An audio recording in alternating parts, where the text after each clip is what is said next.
And so what happens over the first few days is basically you're starting off engaging with the attacker to ask for evidence they actually have what they say they have. They tend to give you like a big file list, but not with the full file path. So on the note it said there were locked bits. Okay. But of course there have been ransoms where people have claimed to be someone they're not. So he powered down his Active Directory server, thinking he caught the problem, and then sort of got dressed, got in his car and started driving to work. There were some local attached printers. They basically woke up and started spitting out ransomware note. Wow, through the printer. At the time, my mission was helping the business recover, dealing with the negotiator. I saw things that were coming through because it was like, do we respond to this stuff or not? There's a countdown timer on the sites. It's so professionally set up. There's lists of all the different companies that they've got. Obviously, as a CISO, you've got to massively influence the technical strategy.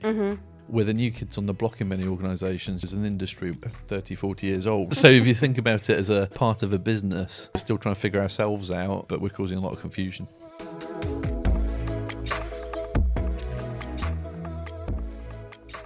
Welcome to Grab the Mic with Eleanor and Jon. Very good. Thank you. Welcome to Grab the Mic, Jon Staniforth. I'm very excited to have you on the podcast today. I've got a list of people that I've really wanted to have on, and you're on it. Thank so you. I'm very pleased to have you in the studio today. And I think you're probably one of the most decorated CISOs we've had in terms of your CV, and the amount of roles you've had is quite something. Like, you've had most recently CISO at Royal Mail, which is obviously something I want to deep dive on today. But also 3 Mobile, Sky Gaming and Betting, Experian, amongst so many others. Are there any other significant ones you'd like to mention? The Sitel role I really enjoyed because it was BPO, so I managed to work with everything from high-tech companies to sort of banks to online gaming, so it was a nice variety. Fun. And you were just saying to me before we started recording that actually one of the things you really enjoy, and you had the opportunity to do at both 3 and Royal Mail, is be the first sort of CISO in, the very first one. What is it about that particular challenge that you like? I think it's the sort of helping businesses sort of transform, or using cyber as a bit of a leverage. So typically it's when organisations have realised they need some security, or they need the next step of security from maybe what was a head of or a local security manager in IT. And so I like that sort of challenge of sort of scoping it, trying to understand the business, and then doing, I suppose, a lot of selling. Because you're sort of taking a company that's maybe not really had much focus on cyber and trying to sort of bring it up to speed and blend it in, but sort of trying to understand the pace. And when you say selling, you mean internally selling, the buy-in, trying to sort of do organisational change. So you're basically sort of trying to blend into people's lives, how cyber is important to them in the company, but also how do you sort of blend it into their business processes, or whether it's software development at that level, or it's actually even in the core business. Sure. And you get sort of, it's a very much discovery role. Yeah. So you get to talk to every function. You talk to everyone from the sort of cleaners and the security guards through to the board members. So it's a really, I find, the cyber and CISO leadership roles really interesting, because you literally are the only person that's able to talk to every function in the company and try and understand what they're doing. And I guess you get that blank page, don't you, if you're the first one in, where you can literally build from scratch. You're not inheriting anyone else's. Yeah, sometimes it's a bit brownfield more than greenfield, but but you're sort of taking things, or maybe there's been policies that everyone's ignored for years, but they've sort of had them to sort of get the rubber stamps.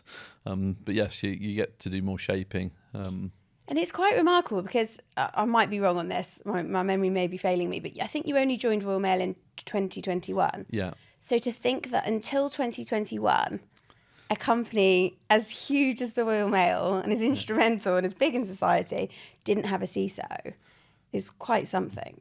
Yeah, I think it's just that evolution of business prioritisation. So they were sort of split out from government a dozen or so years ago, and obviously different organisations had different focuses. It's a logistics business, it's moving parcels and very physical, and so I think obviously that's the core business, and with such a large employee base, sort of 130,000 people, and delivering post every day, the business is about cars and vans and moving people, and technology was sort of grown in importance and automation, and I think at certain points they had bits of security but didn't really understand sort of how it was so integrated with the whole environment.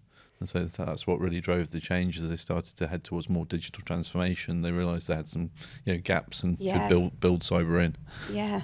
And what an interesting role. And we'll definitely get into that more. So you left Royal Mail earlier this year. What are you up to now? What's the next step? I've had a bit of a break. First time in 27 years. I've actually had some Probably time off. much needed. Bit of time off. Doing a bit of freelance work, doing some talking, and then the market, as you know, has been slightly slow. So I thought, well, I might as well enjoy myself. So I've been on about 4 holidays. Oh my God! Which was really nice. And then basically looking next year to sort of start the next part of the journey and hopefully find an interesting organisation to work with. I want to sort of go back to your comment on it being a dry market at the moment. It obviously contradicts quite a lot of research that's come out from IRC Squared recently about this skills gap that apparently is bigger than ever, and the amount of numbers of unfulfilled roles and how we need X amount of million new professionals coming into this industry. That's in stark contrast to your view and many others' view that actually it is a dry market at the moment. So what do you think, what's the disparity there? What's going on? I think there's a few things going on. So I think the underlying economics are not just in the cyber sector, affecting a lot of sectors at the moment. So I think what's happening is companies are having to look at how much can they spend. They're looking at, can I get one person to do 3 jobs or have 3 skill types? I think they're hearing about, there's people out of work, so I'll try and find my unicorn. Because of that, obviously, some people need the jobs, so they promise they can deliver something. So I think we're going through that sort of funny cycle. Equally, I think businesses are starting to get, I call it slightly apathetic about cyber. So if you think of, it's the big scary thing and you need to do something and your company could go down, and then it's gone into the era of, every company will have a cyber attack. Therefore, it's going to happen to you one day. Yeah. And I don't know if that underlying means some CEOs, CFOs, leadership, CIOs even are willing to take more risk if they're only going to be in a company for a period of time. Wow. I think they're all under budget constraints. Every company has a finite amount of money.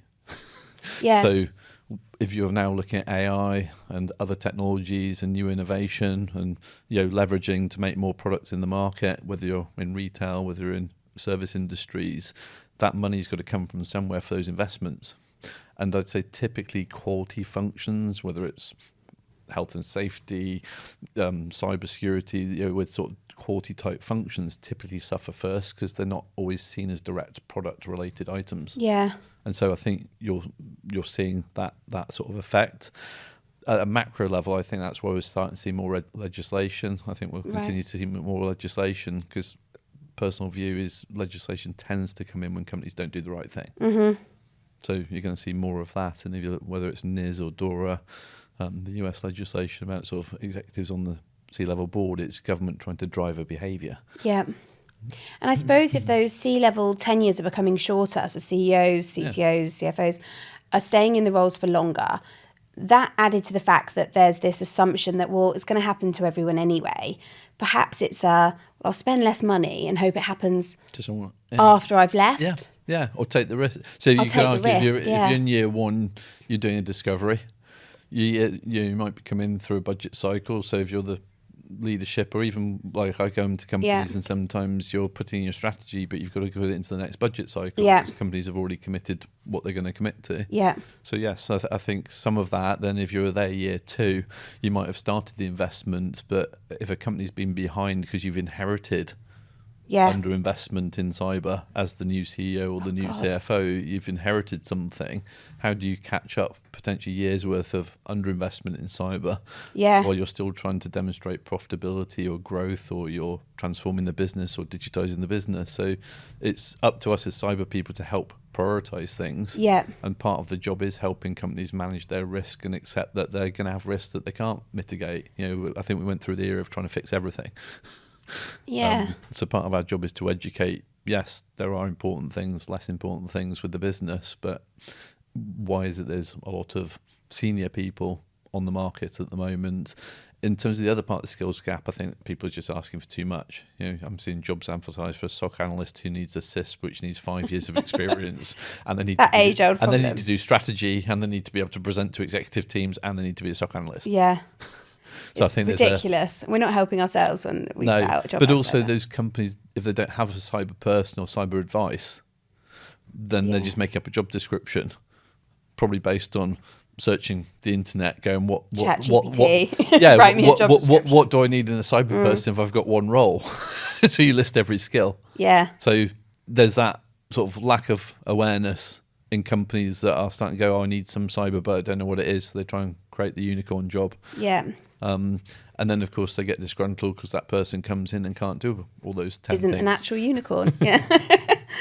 It's interesting, though, isn't it? And your take on it is really interesting, because I think we've started to believe, or maybe there's some complacency around the fact that boards are taking cyber more seriously. The press are covering it more. There's more awareness around cyber risk. Attacks are happening on a huge level, as you know, all the time. And we perhaps just assume or hope that that means that investment will follow, or that they'll continue to take it seriously. But actually what you're saying is it's almost led to a complacency. Well, it's going to happen to everyone anyway. And then maybe like a pulling back of that investment, which is the opposite of what you would hope to see. Yeah. And I went to a Meet the Board, really good conference a few weeks ago. And they had a couple of very senior board members, NEDs. Right. And it was interesting because two of them were what I call from businesses, sort of general businesses that do a bit of everything, was going, well, as the CISO, you just got on your 15-minute slot. It's just one of the many risks, and you just got to explain it really quickly and get us on board and make it interesting, the story. And that's, I think, because often it's treated just as another operational risk. Yeah. And then they had another board member whose whole company, he was also the owner, but his whole company was reliant on technology. He was like, my best advisor is my CISO. I go to him before I go to my COO. So I think there's that era of it's just one more thing on a 2 or 3 day packed NED agenda. Yeah. And it's 15 minutes. God. And I think we're still being treated as this technical thing. Yes. And it's too complicated. And so until we get better education into the board members, actually it does affect your strategy. It does affect this. If you rely on electricity, pretty much you can say you rely on computers, therefore cyber's in there. But I think it's almost like a generational change we're going through, isn't it? It's like if you're old enough, when they taught us to cross the road with the green cross code, or when they introduced wearing seatbelts in the back of the car. It's a societal change. Yeah. Which is gradual. Which is slow and gradual, and even generational. It can take a couple of generations to change. So until some of the younger people, maybe that have grown up with technology more, rather than having technology introduced, end up being NEDs. Yeah. And CEOs, is an evolutionary change. Yeah. And quite often NEDs and CEOs aren't particularly technically versed, are because they? many of them, particularly, they're in sort of end of career, post career in NED sort of roles, and technology was introduced in the last 30 years, probably while they were working. And if they didn't come from a technical function, it was probably forced on them at some point in terms of, here you go, you will now use this. That's interesting. So in 20, 30 years, do you think CEOs and NEDs generally will be much greater educated in the tech space just because of a generational development? Just look at my daughter's 20. She's only ever grown up with mobile phones and technology, and even as in a non-technical role, she's able to use them quite fluidly. Whereas, as you say, even in non-technical people that are in an older generation, they quite often, the laptop, the iPad might be what they use. And businesses haven't always invested in understanding this linkage between the technology they've introduced and their business outcomes. Yeah. And CrowdStrike wasn't a cyber incident, but the businesses that had such a big impact, that didn't realise how much they relied on computers. Yes. And didn't have BCP plans maybe, or ITDR plans that could help them recover. That's that sort of gap of technology and business processes are getting more complicated. Supply chains are more complicated than they used to be many years ago. And I think all industries are still playing catch up. And you mentioned those board meetings, the NEB meetings. Yeah. It makes me want to ask you whether you think the CISO should sit on the board. I think it's business dependent. Okay. So I think some businesses, cyber is an integral, as I mentioned, it's not like it's linked to the electricity and the use of compute, but it's not necessarily that business's main objective. So the question is the CISO going to add value if you're making car exhaust pipes, as an example. It's integral, and they should have visibility and be able to present to the board and bring the risk in, but they may not add a lot of value at that level. If you're a full-on tech company that's fully reliant on technology, you're providing services on the web, and that's all you do, then it might be much, much more relevant. And then you've got a question similar to, should the CIO be on the board or not? I've seen companies with the CIO on the board and CIO not on the board, depending on the organisation. So I think it's very much organisation dependent. I think the governance should always enable the CISO to present, and the CISO to have direct access to executive members and non-executive members as appropriate. But a bit like the lead auditor in a company, they've got like a dotted line to the CFO and a fixed line to the board. Maybe that's a model that needs to be considered further. Yeah, I think that's fair, definitely. And mentioning of the CIO as well, I've heard cases recently where some businesses are trying to merge the roles of CIO and CISO. Yeah, so this goes back to a little bit what we talked about of we've spent years saying they should be separated roles and not even report to each other. And as you say, that more recently I've seen actually some quite big organisations putting out papers about remerging the roles. So now imagine you're a CEO or a CFO. You've now got this mixed message. You've had 10 years worth of big end consultancies and people saying you should split the role and sometimes not even have it reporting to the CIO and report to a CEO, or even if it's not relevant. And now you're getting people saying, no, you should merge the roles. I don't know if the merger is for cost savings or it's for a perception of actually there's an overlap. Obviously, as a CISO, you've got to massively influence the technical strategy. Think about network segmentation. Typically, a CISO doesn't own the network, so they've got to sort of work with technology and technology investors to sort of get the right investments. But as you say, I think we're the new kids on the block in many organisations. As an industry, 30, 40 years old. Accountancy's been around since probably the pharaohs. So if you think about it as a part of a business, we're still trying to figure ourselves out, but we're causing a lot of confusion. That's true.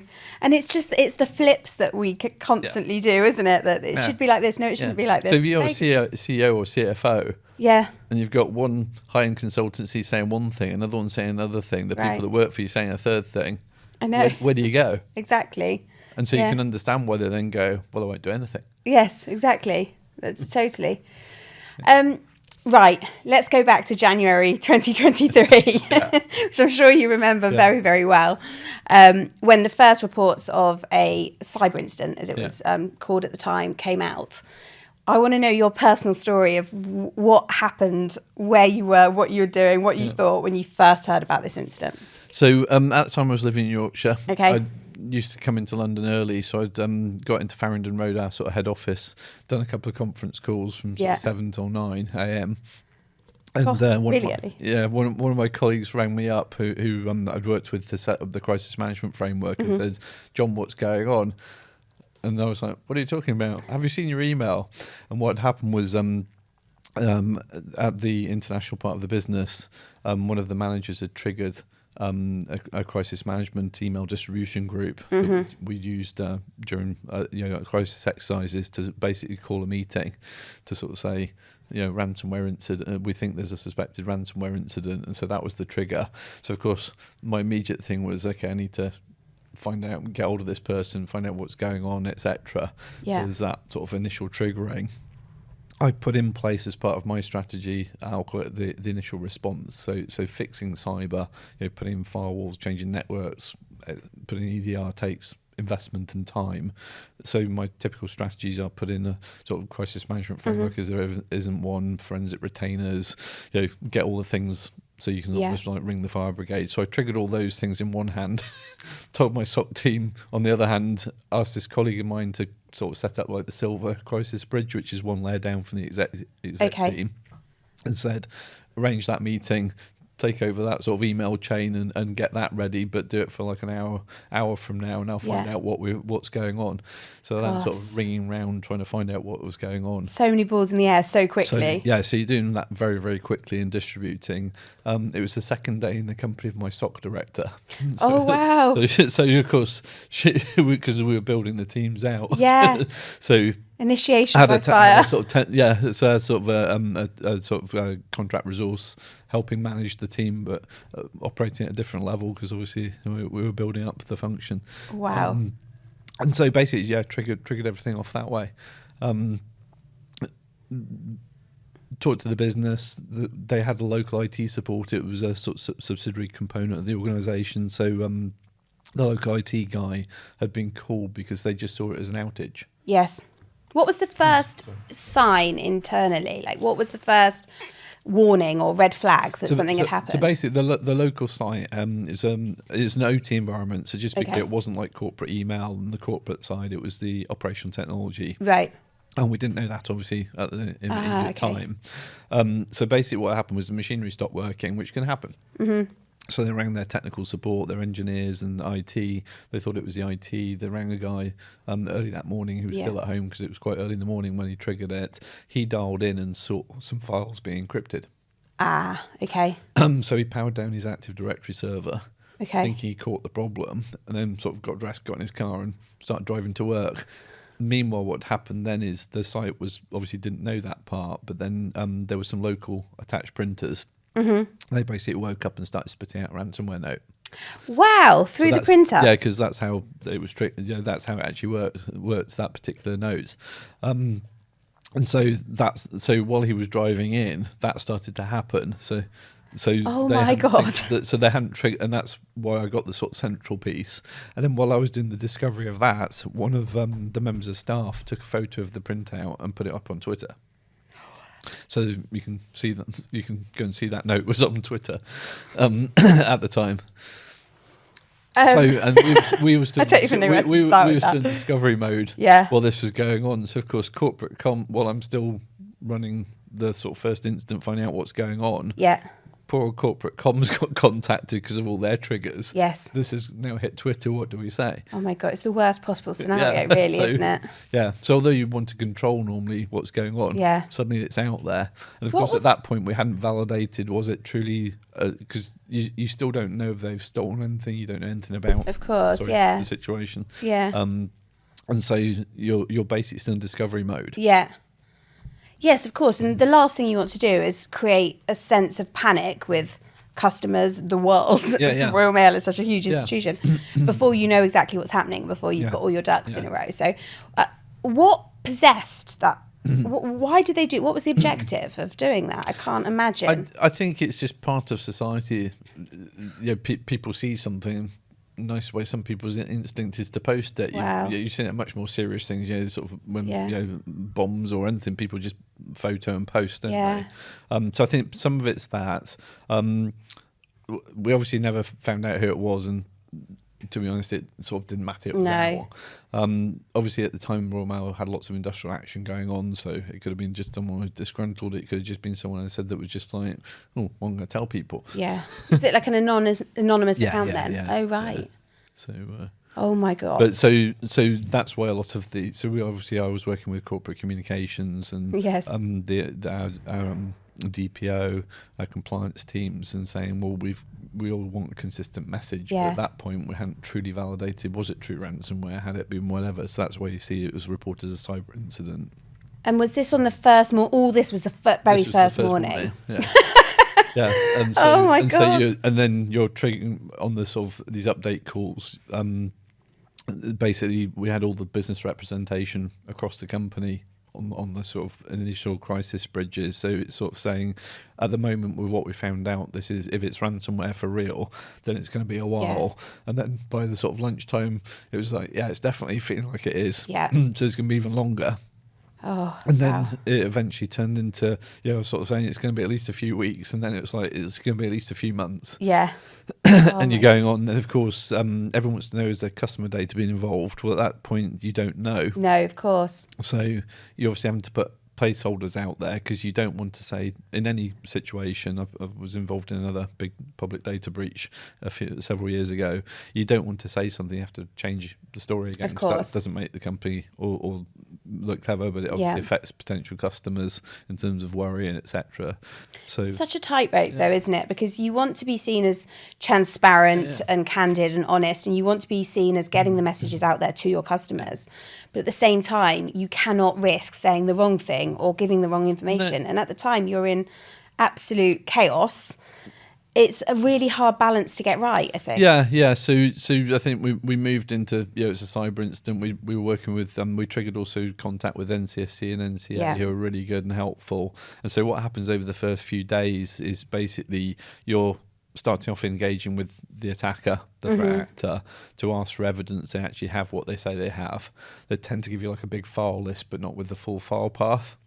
And at the time, had they told you they were Lockbit, or was no, they hadn't disclosed who they were? That came up. So on the note, it said they were Lockbit. Okay. But of course, there have been ransoms where people have claimed to be someone they're not. Right. So even that. So you hadn't verified. So the verification comes through a combination of what did they say they've done. So you sort of know you've got machinery that looks like it's not working. Yeah.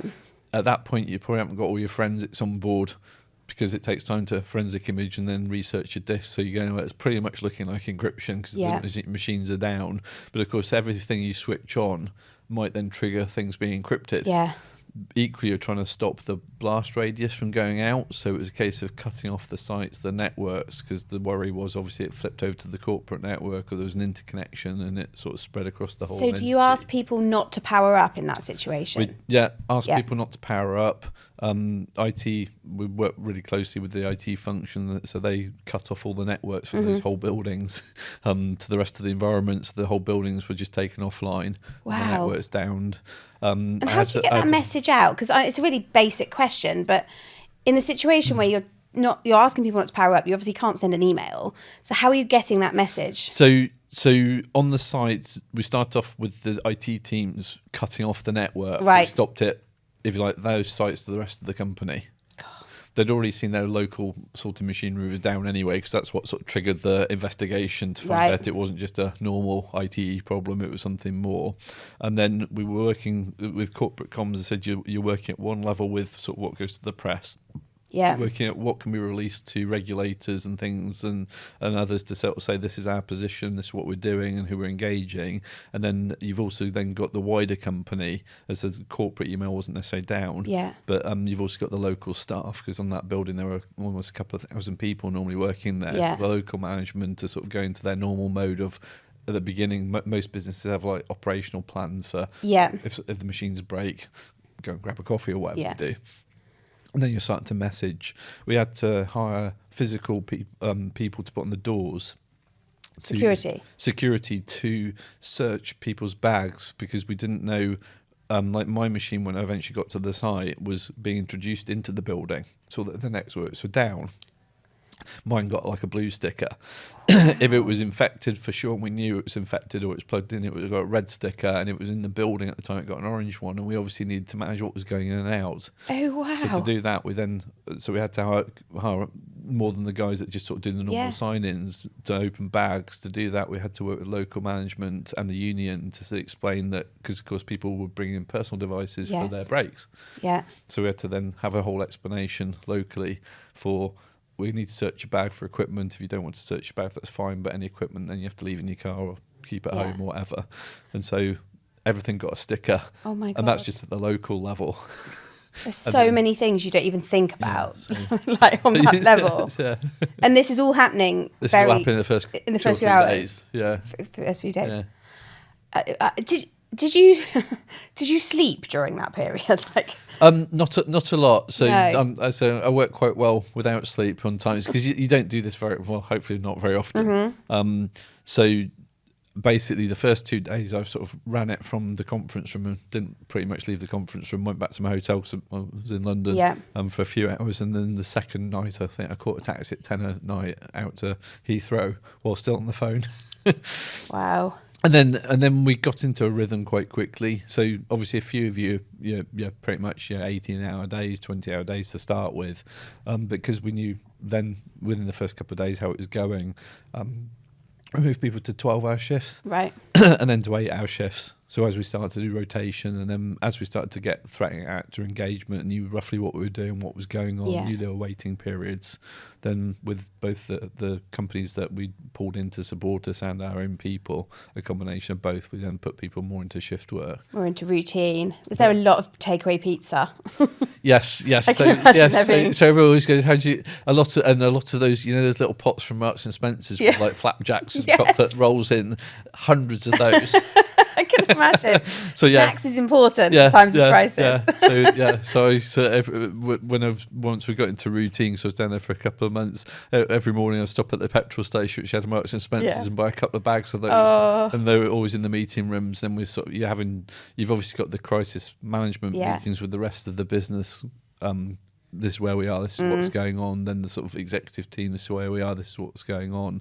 But also on site, we were locally doing stuff, which is everything from, we collected a few thousand physical assets and had to store them and stock them. And then we needed someone to actually get the asset tags off those, so we knew what was actually infected and not infected.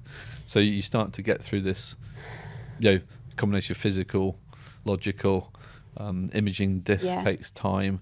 So you're going, well, what's on that machine? Is it the files we thought we needed? Or, can I validate if they're customer data on them? And it takes 12 hours to image a terabyte disk before you can actually start investigating it. Yeah. So it's like, okay, how many of those can we do in parallel? How much equipment can you bring here to do them? Yeah. And when you say about the meetings, the crisis management meetings, you've obviously got stakeholders from across the business. You've got senior execs, you've got tech teams, you must have the crisis comms teams, legal. Yeah. How hard is it to get everyone on the same page? Because everyone's got their own missions, right? And their own parts of the business that they're trying to guard. Yeah. Is there a lot of conflict in those incidents?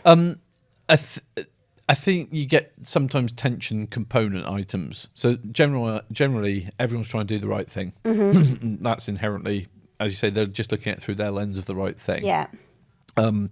If you think we sort of split into layers. So we have like the executive layer, which is the sort of gold. So the execs weren't in the meetings with all the sort of detailed updates. In the detailed update meetings, you had sort of each business function, and then over time, the ones that were less affected because they maybe didn't touch the international part of the business could sort of back out. I think the key thing, depending on the size of organisation, is try and split what the CISO is trying to operate and run versus the crisis management actual activity of running the crisis framework versus the ownership of the business units. Mm-hmm. So the very beginning, and in small companies where I've been, that's happened where everyone's looking to the CISO to fix everything. Yeah. And it's like, well, I don't know how to move parcels. I don't know how to rent a warehouse to store the parcels that are no longer moving. That's so true. So some of those things, because of the industrial action, I think have been quite well practiced. So and that was going on at the time, right? There were strikes that and had been happening chaos in the run-up and actually carried on even a bit afterwards. Yes. But yeah, so the business was quite well versed in moving parcels, storing parcels. What they were mainly looking for was, give me an estimate if it's worth doing some of these activities. Because, as you know, in some businesses, flicking on a BCP plan actually can be quite disruptive. Mm-hmm. And then if it's 24 hours and then you have to switch it back, that could be more damaging maybe than actually just suffering the 24 hours. Yes. So they were really after the longevity, what was it looking like, and therefore how many temporary measures to put in place. They had to obviously make arrangements with other international postal organisations, customs, airlines. You've got to think of all the flow down that just me randomly saying some things, but I was nothing to do with that as a CISO. I didn't know, and they were doing that because that's their job. The crisis management team that I worked with and my colleague was really good because they then chaired the meetings. They chased all the functions for updates, including my own function. So then the meetings were more structured. Right. And then typically you might have a subset, so then the larger audience might leave, and it might be then legal, compliance, myself, comms, the crisis team sort of talking about, okay, this part that we just spun out of the main meeting, let's do this. What you tend to find is sometimes it can go down a hole.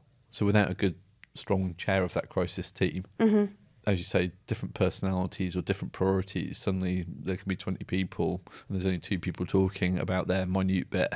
You have to go, let's deal with that after the meeting. So because you're in crisis mode, that tends to maybe happen more than it would in a typical business meeting. Yes, but it still happens in typical business meetings. So it's just, if you imagine under pressure, things get a bit more enhanced. Well, that's the thing. And as clear as you've got an incident playbook or crisis management plan, when it actually hits the fan and everything's happening, it's very hard to just follow that trajectory, isn't it? Because there are so many other variables that come into play. And emotion and stress. Yeah, so I'll say lucky or unlucky, but over the years, so in that CISO company, I set up the global crisis framework. So I had site, country, region, global. So, and I've dealt with everything from like the Chilean earthquake to shootings to cyber incidents to whatever. So so I've always tended to go for frameworks. Okay. Rather than too much prescriptive. So you can have a prescriptive playbook for how do I deal with a virus on a laptop.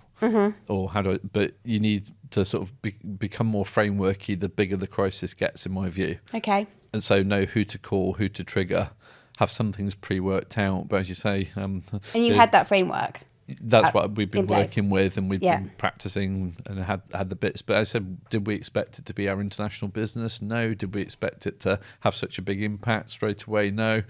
Yeah. Did we think one day it might happen? Well, yes, because part of the reason I was there was to help the company sort of mature its cyber, and as you know, it can happen. And we were CNI, so those things happen. Yeah. And as you say, smart people can do some really good things. But sometimes it's just having the framework means you can say, okay, we'll have a sub meeting to agree the comms. We don't need the ops people to be sitting in the meeting for something we're going to put out to the press. So you start to get more of that. The main thing is everyone thinks they're entitled to know everything. Yes. And quite often, even your own cyber team. And it was helping people understand you're never going to know what they were talking to the threat actor about. There was a very small subset of people that knew about what we were actually saying to the threat actor and what we were going to say and what our strategy was. Like the CEO, a couple of chief legal counsel, a few others, me and the crisis leader and our negotiators, sort of less than 10 people. Yeah, wow. Even most of my own cyber team didn't know what was going on the forensic side. There were some people involved in that, a lot of the third parties, and some of my team to engage. But a lot of my team were more helping with the tactical rebuild stuff, doing their normal sort of cyber job of rebuilding things with cyber built in. And you're sort of doing that as a rebuild program where you're making tactical solutions for workarounds. Wow. So it's like running accelerated projects. What was the timescale between discovering, having those notes printed out, and actually engaging with a threat actor? How much time passed? We left it another day. Okay. Typically, you want to know why you're engaging with the threat actor. Yeah. So for some companies, it's buying time. For some companies, it's just to learn about the threat actor because they've already got nice recovery, backups and so on. For us, it was very much about buying time. It's been published, so it's public knowledge. Yes. But basically, we stretched it out for nearly 3.5 weeks, the negotiation, to enable us to find out what it was that we cared about. Yeah. Whether there was customer data involved, employee data involved, etc. And so basically, we just wanted to not pull the trigger. Yeah. And was that all about buying time and just sort of discovery of the scale of the issue that you were dealing with, what you could recover, what you could do? Yeah, and just and then that way it enabled more informed decision making from senior leadership. Nobody in their heart really wants to pay, of course, but every company's unique. Yeah. And every situation is unique. And we've done exercises and discussions about, is it morally right to pay or not? And you sort of have lawyers involved and other people. Yeah. So every company needs to think about what their position is, but it can change as data becomes available. Of course, yeah. And of course, for some companies, they have almost no choice to pay if everything's been shut off and their whole business is electronically reliant. Yeah. Then you can sort of sometimes understand the situation why some companies do pay, and there's a fair amount that do. Yeah, of course. And then equally, if if they've stolen 1 million people's worth of really personal data, would it have been morally more right to let that get released, or morally more right to pay the threat actor? So there's lots of decision frameworks you have. there's so many shades of grey in ransoms, I think, and that's what sometimes people look at it in a really black and white sense, but it just isn't. The binary stuff for most people in the modern world who are sort of fairly, do I ethical? Do I want to pay criminals for something? Of course you don't. It's no different to human kidnapping. Yeah. But if the choice is the person gets killed in a human kidnapping or you pay them some money, then at a personal level, we might make a different decision. Obviously, at a political level, if it's a government doing it, the government has to make a decision sometimes the other way. It says, I'm not going to pay because the next one will do it. Yeah.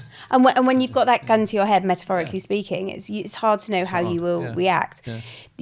It was praised, though. Obviously, there was the leaking of the transcripts, which Lockbit themselves released.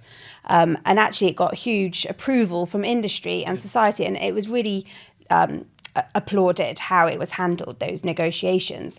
Was that an expert that was brought in to do it? So basically, one of my colleagues is an ex-policeman, and so he worked in our sort of fraud and team. Who was on the team?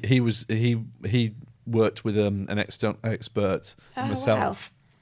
And basically, we were sort of saying this is what we need to do, and then him and the external expert would sort of work out the individual wording. We'd agree the strategy with the senior executive team, and so there's a combination of people sort of involved in this is what we need to do and why, and now ask for these files. You have to go through a process of have they actually stolen proof of concept? Well, have they actually stolen it, or have they just given you a file list? Mm-hmm. Then at the same time, it's okay. Now we have to find the files that we think they stole to know if they got something that was valuable or not. And then we wanted them to prove they could decrypt. So you go through all these different stages. If you read the transcript, and you can see them. And then if we put an answer on a Friday night, it meant we bought ourselves a weekend of extra time. Yeah, it's so clever. But also the psychological use of language as well, and how it was framed. I found particularly interesting how the negotiator would sort of not refer to it as an us, as a, well, I need to go to the team with that, as if they were neutral almost and not on the side of the Royal Mail. Even just phrasings like that is really psychologically fascinating how it played out. And the company we work with is really good. NCA and NCSC also gave input as well, because you're trying to go, is it an affiliate? Is it actually Lockbit you're working with? And even the times of day, does it look like they're probably in the time zone we'd expect them to be in? Yes. And you want to go into the room when you think they're not going to be there. So even the timing of when we were entering the rooms. So I said, again, to buy more time. To buy more time, but you don't want to be there and have a direct interaction, because then you don't have time to prepare. Yeah. So if I log in to a chat at the same time as you're expecting an answer. But if I drop off a note when I know you're not going to be there, exactly, it means it gives me thinking time if you ask a question back. So all these things come into play. So I said, I'm not going to take, I said, this colleague of mine was very good. And then what he'd do is he'd write out what he was doing, and then he'd actually play that back quite often and bounce it off the negotiator support company, the NCSC, and said, this is how I'm going to write it. So I think his police training helped him very much with that sort of playing back. And I thought what was really interesting as well is, sorry, that's okay. Right at the end of the transcript, the threat actor, Lockbit, actually applauded your colleague and sort of said, you've actually been, I can't remember the exact wording, but basically saying, you've been really good at what you're doing, and applauded. It was the most bizarre thing, wasn't it? It's quite surreal, some of the conversations and things. They cut out a few things that were in the real transcript, Lockbit did. They'd also reference another company at the same time that actually did pay, apparently. Right. So obviously they cut that bit out. Oh, right. And then they actually at one point also offered our negotiator a cut. No way. Yeah, but they cut that bit out as well. Well, if you can do the deal, we'll give you X%. No way. Yeah. Oh my goodness. Trying to pull them over to the dark side. If you think they've only got one thing to trigger. Yeah. So they don't want to trigger it too soon. Yeah. And you don't want to indicate you're not going to pay too soon. Yeah. Because of course then they might as well release it. Oh, but my God. God. The release was funny though, because, or funny or not, there were like 4 of us at 4 a.m. sitting watching the screen waiting for the release. Did they warn you that they were releasing? Yeah, they warned us, gave us a time, so we all waited up for it, and then it didn't happen. And then like the Millennium Bug. And then they came back again, and so they gave us like 2 or 3 chances. even after they said they release it. Yeah. But then you have to download it all. They were playing chicken with you. Yeah. Yeah. But it was just really funny because we were all there like bleary eyed at 4 in the morning. I was determined I was going to be one of the people, the guy that I was negotiating with and our forensic people. And it's like, well, it didn't happen, and the clock went down. It's like, where is it? 7,000 flapjacks later. Yeah, exactly. So. Oh my goodness! So they did tell you this is what we're going to do. Yeah, and there's a countdown timer on the sites. Wow. Because they've got it's so professionally set up. It's genuinely Hollywood. There's lists of all the different companies that they've got, and then each one's got a timer and It's just and again, huge kudos from industry that you decided not to pay the ransom. How hard was it to come to that decision?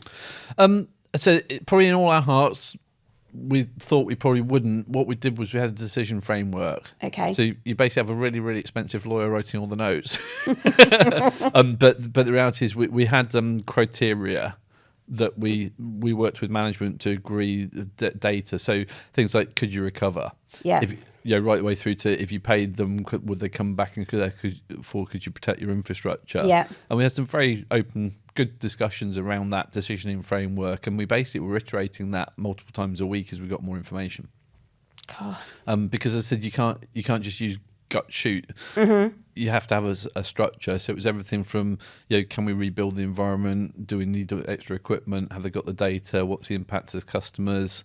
Right the way through to if we did pay them, how long would it take to recover? Could we guarantee that actually what they give you back? Would you want to stick your arm in a machine that might be controlled by a system that might still have bad files on it? Because you don't know what they've left behind. Yeah, exactly. We found quite a lot of dirty files where stuff they'd left behind once we were doing machine recovery for some of the machines that weren't encrypted, but there were files on there. So every company's got to go through that process. Yeah. But restoring takes time. Sometimes the unencryption doesn't always work. Yeah. And it's a lot slower than the encryption. Yeah. The decryption, and therefore, and then how do you validate it all works? You still go through retesting it. Does it actually work as intended? What's still there? So even things like that become part of decisioning frameworks. Yeah. At different levels. What was from the day you discovered the ransomware to the day where they published the transcript? What was the time frame? About 3.5 weeks. About 3.5 weeks. God. Yeah. And then we had criteria. I'd agree with management and the crisis leader of what closed the cyber crisis. Mm-hmm. So basically, if you think about the beginning of cyber crisis, so the cyber functions, I'll say, leading the information and leading the investigation and has the authority of what gets switched back on when and so on. But at a certain point, it becomes a business recovery project. Yeah. Same as if it was a fire or something. At a certain point, the fire brigade go and deal with the fire, they make things safe, and they're like, well, now you need to rebuild your house. Yes. So we had a set of criteria also, one of which was tying down the final decision with management, and then we closed the cyber crisis on the 17th of February. Okay. Which was about a month and a bit later, having met the sort of key criteria. Right. And then there was like a business recovery project led by IT and business, which cyber was obviously involved in the rebuild, but was more than that's the business recovery project to sort of put things back and get things working again. And estimates are around, so various press have reported it differently, but that the recovery process cost the Royal Mail around between 10 and 12 million is the figure that's most commonly reported. Is that accurate? I can't say too much because I'll send a non-disclosure on that one, so sorry. Okay. Yeah. I'm trying to read it in your eyes. A lot of money, regardless of whatever the figure was. It's a huge cost of rebuilding. There's a cost of, obviously, the business itself. In terms of, so this is probably, the 600,000 parcels a day normally leave the UK, and they didn't leave the UK for several weeks. Yeah. So just storing those. Yes. Even money. The cost of storage, and extra transport to obviously move them to the storage. And things. So the costs are huge. For organisations to do this. Yeah. What I found really interesting, obviously I've got my own reasons for finding this interesting, but is the press coverage of the situation. So there really was an evolution and a roller coaster from very early on, quite a lot of criticism around the fact that it wasn't initially called out as ransomware, that the term cyber incident was touted like Joe Tidy from the BBC sort of went to town on it. Various different publications criticised that. And then as it all played out and then the transcripts were leaked, it was very much oh, wow, they've done a really great job of this incident management. And you literally went from zero to hero. Yeah. What was it like to be on the other side of that, like receiving that initial criticism and then the praise? I think I was so busy, bluntly. Didn't care. I didn't care. I'm not. I'm pretty robust. As a cyber person, you're never anyone's popular, even within a company. Nobody really wants to be your friend.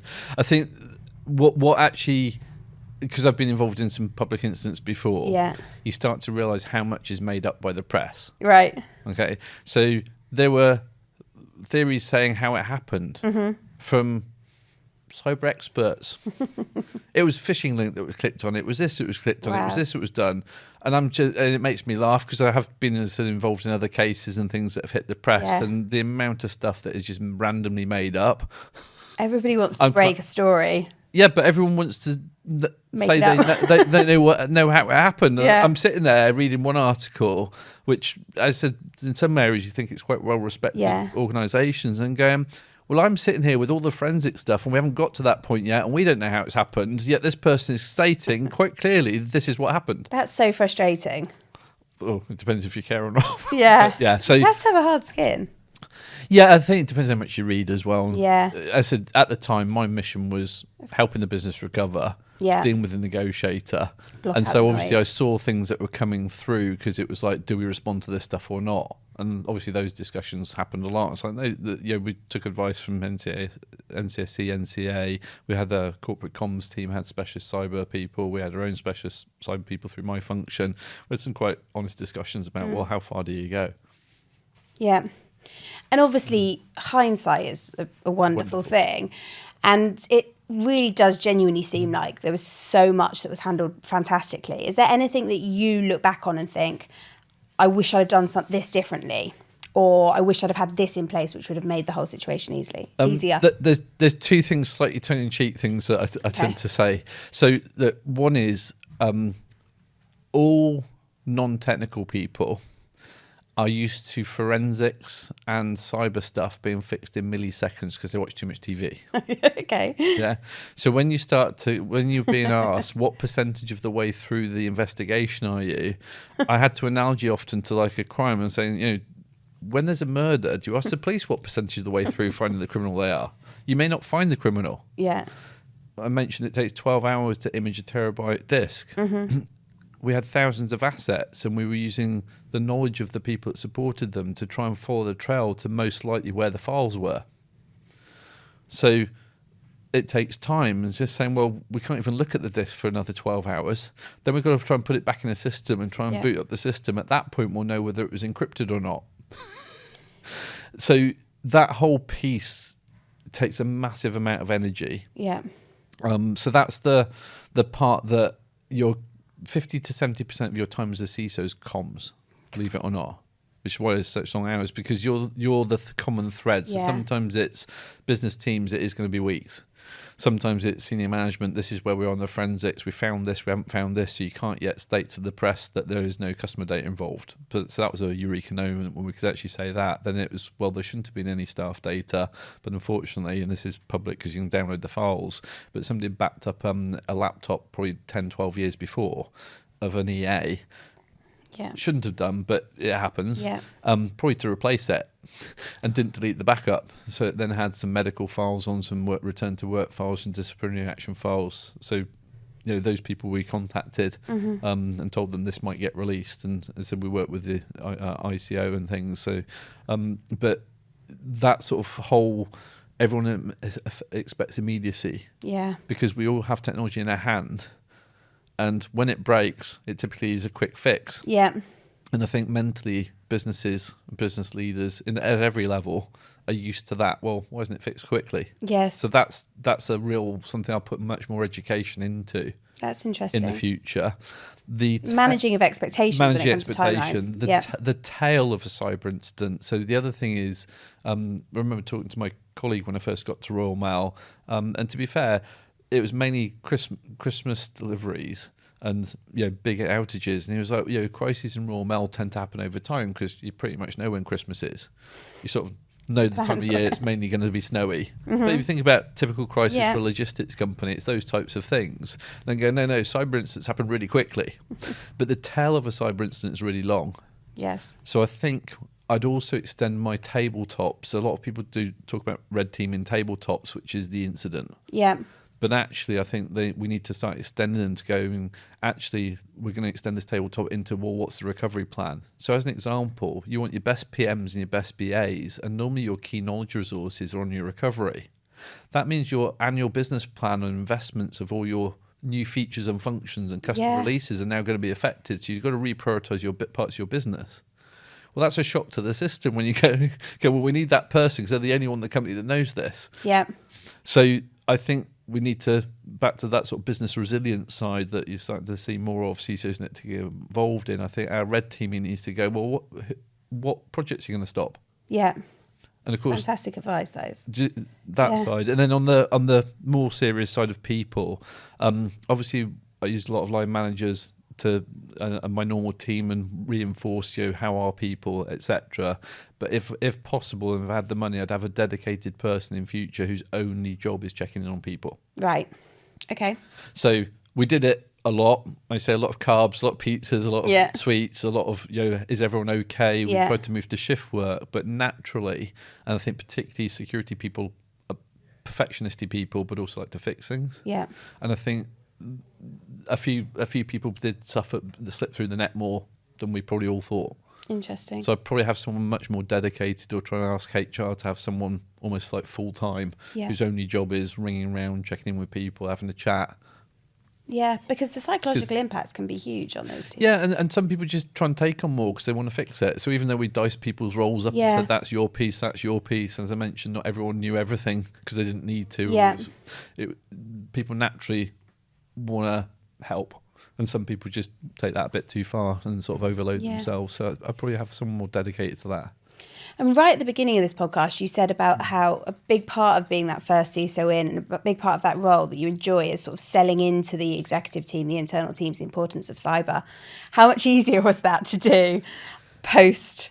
It's like ACBC, isn't it? Like after the breach, how much easier was it? I think there was much more awareness of obviously the impact, because I've been there about a year, so I'd sold the strategy anyway, and said it was likely to happen at some point. We just obviously you'd hope it would happen when you're further down your cyber investment program, but changing a company of that size is a huge, a multi-year program, and most companies it's a multi-year cyber fix. And I've said this in multiple companies, but sometimes I said to management, even if you give me 100 million today, I can't spend it today because I've got to hire people. Can your business absorb that change? Yes. Are there enough business people, let alone cyber people, IT people, and obviously businesses are still trying to create their products and resources. So it's back to that bit about TV. The magic wand is everyone thinks, I'll hire myself a CISO and they'll fix it tomorrow. But if they've not systemically invested in cyber for the last 5-10 years, or they've built their products because they're a startup without it included, then it's not a 5-second fix.